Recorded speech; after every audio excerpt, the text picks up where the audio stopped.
All right, man, peace. You know, brothers, in life, when the factoids or the sentiments around a person or an entity start to change, that's when your observations have to change. When you say something to or about a certain person, don't think that whatever you say has to be set in stone when they've given you a misrepresentation of who or what they really are. Why am I saying all this? Because Kyrie Irving made a statement prior to this season when he was speaking to the Boston Celtics fans that he most likely is going to be coming back after this year if things go how he wants them to go. Is that something that he should be willing to stick to or feel like he has to abide by it like a verbal contract? No. Because as we all know, owners and general managers make promises to players all the time that they break when a better situation comes up. Scottie Pippen made very accurate observations pertaining to this dynamic. So, of course, they're going to talk about it, and I'm going to chime in. And look, fans, of course, are going to want to take advantage of that. Nets fans trolling the Celtics last night big time. Take a listen to this. Second-year pro from Germany. And this Nets lead has been as large as 26. The score at that point was 92-67. I mean, it's not good. You guys heard Kyrie, came up sat in the middle of Boston Garden and basically announced to the world he intended to resign at the end of this season. Also, keep in mind that when Kyrie Irving was in Cleveland before LeBron James came back, I believe that he was leading a basketball camp or he was directing certain commentary towards a large crowd in Cleveland. It was a crowd of children. And one of the children in the audience asked him if he was going to leave the Cavaliers like LeBron James did. And Kyrie said no. Ended up down the line, he had to request a trade to leave the Cleveland Cavaliers. Why is that? Because when the dynamics around you change, you're going to change. Your views, your perspectives are going to change. And you can't feel like I have to just stick to my original sentiment no matter what happens around me. Everything is going to cause a ripple effect. When you decide to make a verbal commitment to someone or something, and they view that as an invitation to show you who they really are, you have to adapt. We either adapt in life or we get destroyed. Then I think we have the sound here.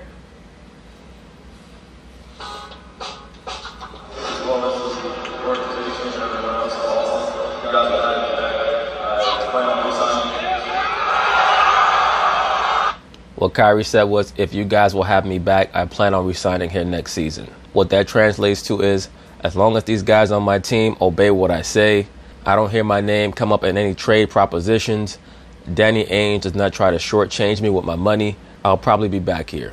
That's what that translates to. It's not 100% like guaranteed I'm coming back. I plan on re-signing back here next year.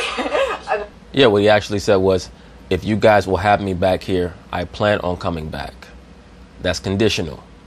I mean, do you think, Scotty, that after he stood in the middle of Boston Garden and said, I plan on resigning next year, do you think he could ever go back on that? Of course, from a literal perspective, he can go back on it. From a literal perspective, we could literally go back on anything that is not written in contractual form. That's why we have contracts in the first place. And that's the importance of understanding what is going on around you, what all the components are, before we put things into word form, because people try to hold our words against us. That's the whole point of projecting a false image, to get you to accept a false image and to create a verbal contract with them. When you say things like, I like you or I love you to somebody who has presented a false image of themselves, and they use those words as a sign that they can now initiate phase 2 of whatever their proposition or their plan is. When Kyrie decided that he was going to stand there in front of that crowd and put out that energy, he entered into a conditional verbal agreement with that crowd. So you have to be very, very careful when you do that, because people and entities, they operate in layers.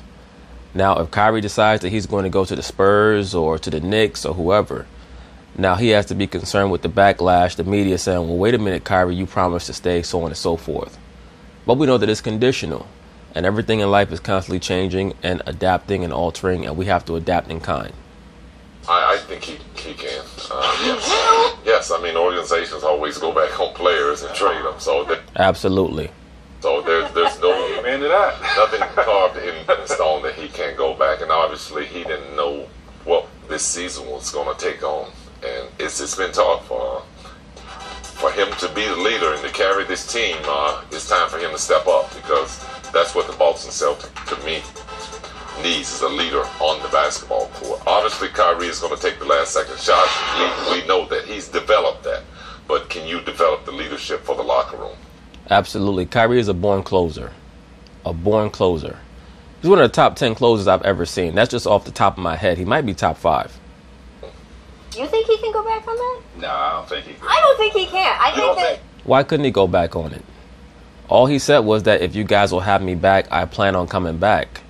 He could say anything in the aftermath. He could say, you know what, the chemistry was not right here. Danny Ainge was not willing to fulfill my requirements. He was not willing to make me as happy as I wanted to be. I'm sorry, people of Boston, but I have to go. But once again, brothers, to get back to the point, when you put out certain words, be very, very careful, because people will try to ensnare you in your words and in your promises by putting out a false image of themselves. Okay? Very, very wary of that energy. No, I understand he didn't sign anything in blood. He didn't have to say that. Wait, so he sat in the middle of the arena and told everybody, so I'm you're planning saying, on signing. Because Kyrie's one of these people who believes in trying to make those around him happy. You can tell that. That's the type of person he is. He's a lot like KD. That's why he and KD get along so well. The difference is that Kyrie also has that other persona where he's just going to do what's best for him. It took a while for KD to come to terms with doing what's best for him, but now he's starting to arrive there as well. But Kyrie always had that because he had the father figure in his life. saying that means Danny Ainge is not going to try to trade him? Like, nothing else coming? I don't think he's going to get his worth if he tries to trade him this year. Right, but that's not the question. The question from Scotty is, does that mean that Danny Ainge is not going to try to trade him? Tracy McGrady is responding back from a logistical perspective. Scottie Pippen is talking about the notion of loyalty. Loyalty is a two-way street. So you can't get Anthony Davis this year. And for Kyrie, if he decides to leave next year, where are you going to go that you're going to be able to compete for it? I just think that... Well, that's the best retort. That's the best retort. And that's truly the best argument when it comes to Kyrie staying there. Because truly, where else is he going to go where he's going to have the opportunity to be as successful quickly as he is right now? Unless Toronto re-signs Kawhi and decides to trade Kyle Lowry and Kawhi Leonard and Kyrie Irving team up together. And then watch how many times on SportsCenter or on many of these debate shows they confuse Kawhi with Kyrie. Kyrie Leonard and Kawhi Irving. You know, that would be funny. But that's the only other place that I could see him going to where he might have a greater chance of winning a championship other than Boston in the Eastern Conference anyway. I think that there's a lot of in-house pressure with these young players that they want to play. There's minutes wanting to be demanded out of those players, and those players have grown. They want that last second shot as well. So they're thinking we got to the conference finals. When he wanted to get away from LeBron, these young players are feeding it right back to him. Agreed. I'm not gonna lie. I'm a little, nervous about this team. I had them picked to win the championship. You were all. You should be nervous about them because they have a little bit too much of the same type of stuff. I don't even know if they can get past the first or second round the way they're playing. I mean, really? It is that bad. They're too inconsistent with their play. And I thought reaching the halfway mark, they would figure it out. I knew it was going to be some struggles, but because you're adding Kyrie back in the lineup and you're adding Gordon Hayward and some of these other guys, roles were going to reduce. I didn't think it was going to take this long. Now, I would say... The reason why it's taken so long is because many of the younger players think that they're better than they actually are. That's the problem. Because he didn't know all that, what you're saying, and what you're saying, that maybe Kyrie should not have gotten up in the middle of Boston Garden and said, I plan on re-signing here next year. That I agree with, and then he would have had more flexibility. I don't think, after you've already demanded a trade from one team off of a team that kept going to the finals, because you said you just needed to find your home, and you found it, you ended up in this fantastic... Well, remember, Rachel Nichols, Boston was not one of the desired locations on Kyrie Irving's list of teams to be traded to. So it's difficult for me to believe that this is his dream spot.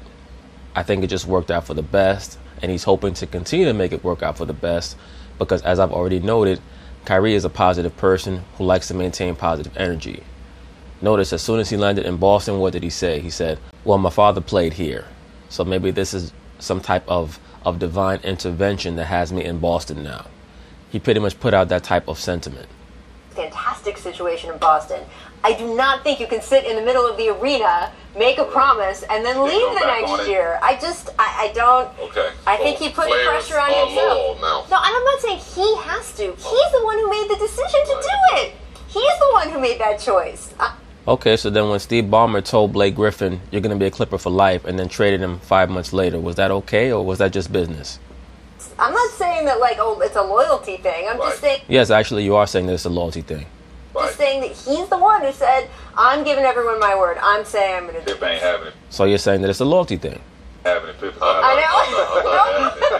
know. Things are not good. Hey. This is spoken like a man who's dealt with Jerry Krause. That's exactly what it is. That's the best statement that you've made in this segment thus far, Rachel Nichols. Scottie Pippen don't give a shit about that loyalty stuff. That man was fighting with Jerry Krause like cats and dogs for about 8 or 9 years. But anyway, that's basically it on that. We'll see what happens with this Kyrie Irving situation and whether or not he decides to return to the Boston Celtics after this season. So peace.